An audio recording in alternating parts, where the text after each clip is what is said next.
By the way, where's Carlos going next season? I don't know, I hope he's going to Mercedes. What do you think about Hamilton in red next year? He's a legend, but I feel he should have long retired a couple of seasons back. And who do you think is the next Max Verstappen?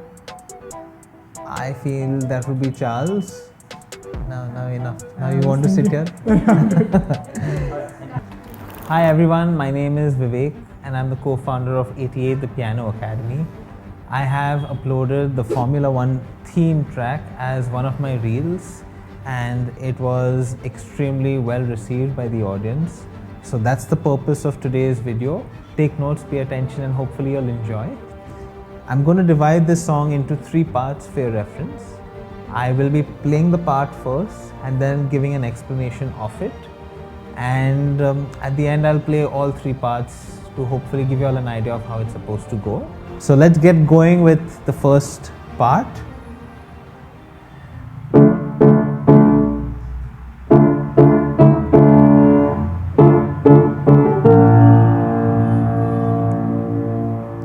So this was the introductory bit. Now this is primarily using essentially 3 to 4 chords which I'm going to break down for y'all. And then again, this is the version that I'm playing. Y'all don't necessarily need to follow this version. Y'all can play either a simpler version if it feels more appropriate for your fingers or stretches, or maybe even make it a little bit more advanced if you feel you want a more wholesome sound. So the first opening chord is a D minor chord, which is why the sequence is, and then the same D minor, just an inversion on the right hand goes, continues. You'll see there's a little bit of a passing chord where I'm using the E4 just to give a little bit of suspense, and further continuing the inversion to the B flat chord is what I end the introduction to. So when I put it together it goes.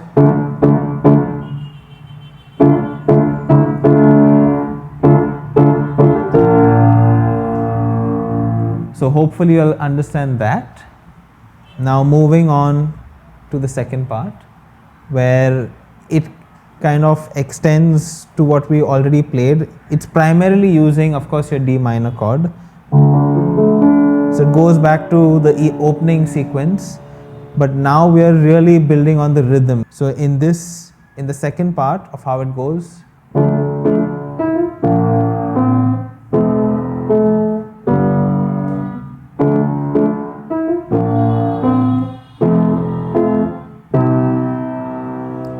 alright, so that was the second part, and you'll realize now you're getting a little bit deeper into the song. There's a little bit more character that's coming out. Of course, the left hand was something that I was playing a little bit mellow for the time being. Maybe at the end I'll try playing a version that I would generally be playing this song as, but the reason why I kept it mellow is so that the understanding can be a little bit simplified for your perspective. Let's try breaking down the second part a little bit now. So I'm using the same opening chord over here, and remember my left hand can use as many Ds as it wants. Alright, so this is the B flat chord that I'm going to, B flat major, in case you are wondering, with an inversion on the right hand. So, and then I go to F major to a G chord. Alright, so if I were to play just these couple of bars in the second part,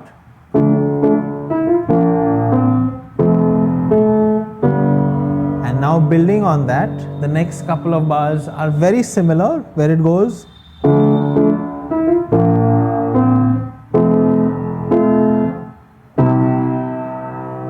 identical. The only thing is at the end there you would have noticed instead of ending on the G, I go up and I end on the C major chord. So if I wanted to play the second part at one go,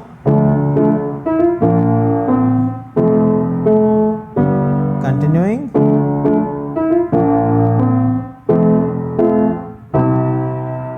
that's where we're at right now at the end of the second part. Hopefully you all have gotten it and are studying the notes and chord progressions that I am currently playing. remember to just zoom in or play pause a little bit if you all need to further just go a little deeper or understand it further. Now, getting into the third bit, which is the signature or the main part where the tune or the iconic soundtrack bit comes, is what I'm going to touch upon. Let me play it first.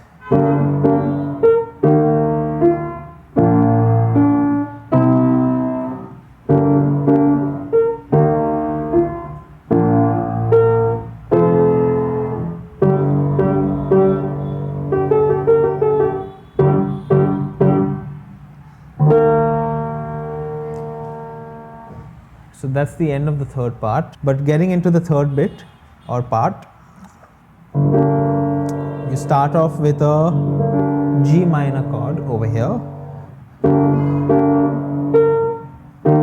which goes to E flat, again goes to B flat major, and then to C. So if I were to just break these two bars,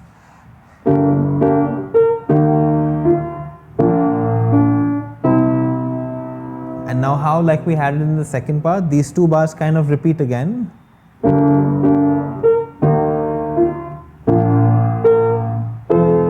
But you would have noticed how, again, instead of going to the C, it goes further up, it goes to F. You all may recollect in the second part, from the G, I went to a higher C chord. So similarly over here, from C it goes to F. So let me play these 4 bars of the third part again for clarity.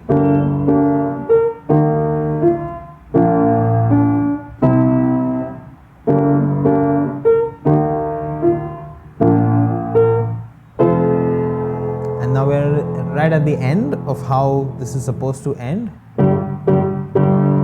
Just simple G octaves on both hands and a few quick notes to just give a little bit more of a adrenaline, a rush feeling.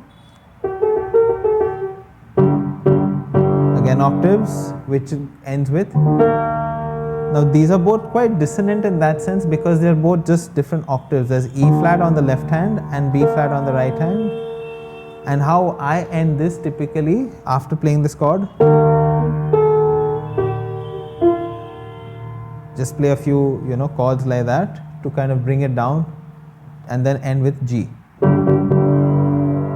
Alright, so when I'm playing the whole third part together with this ending that I just showed y'all, it goes like this.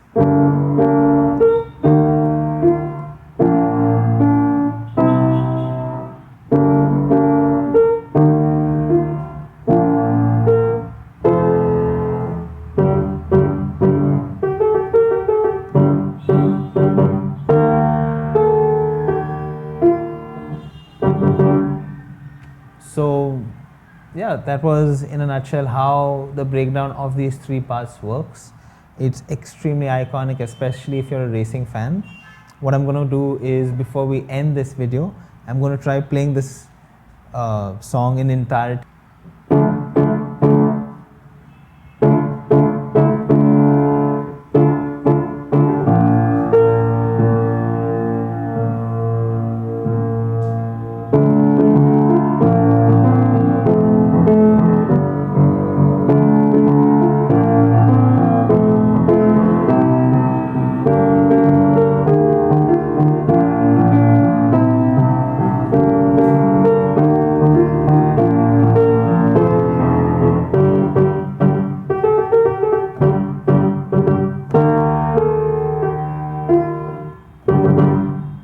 Alright guys, hope you all enjoyed this.